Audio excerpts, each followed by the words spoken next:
Interesting question I got asked.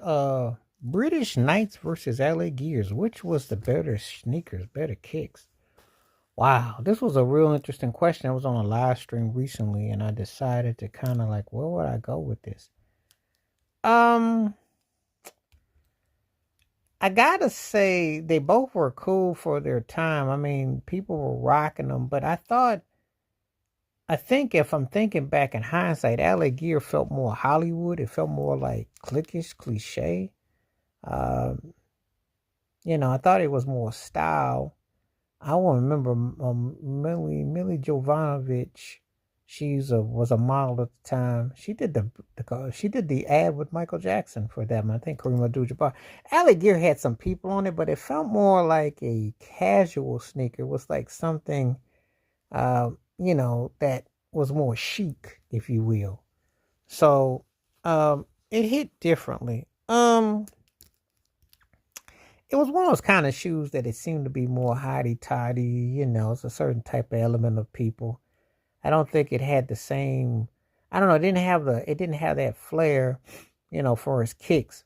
I don't remember nobody playing ball rocking no LA Gears. I seen them people rocking them for like, maybe for cosmetic purposes, but I don't think they had that kind of, you know, they didn't have that kind of flair for like playing ball. They were, they were happening for a minute, but I don't think they had the kind of, you know, and they still have people who still may have them and flaunt them, but they weren't really like those kind of kicks, though. I mean, they were more casual, you know, like somebody would endorse them, but more kind of, I don't know. They just, I don't know if they hit like that in the general, because that was a different era. And in that era, some stuff was regional where you lived, and some places it didn't really hit. British Knight, on the other hand, British Knights, I remember my homeboys had some British Knights. BKs was big.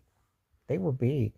Some people was rocking some BKs. I remember playing ball with some cats that was rocking them. And for a minute, they weren't in the Nike Converse conversation, so I'm not gonna say nothing crazy or Adidas. But British Knights, for a moment, had some juice in the streets. For a moment, they had some kick. Because that was an era when sneakers came out. Of course, the Jordans was taking off and all that, but that was the era when people's kicks were, who had fresh kicks, and that was the thing. I mean, that was probably the era where you saw more cats rocking more the sneaker game than they did. That's when the shoes started. That started taking over as far as the dress shoes, if you will. So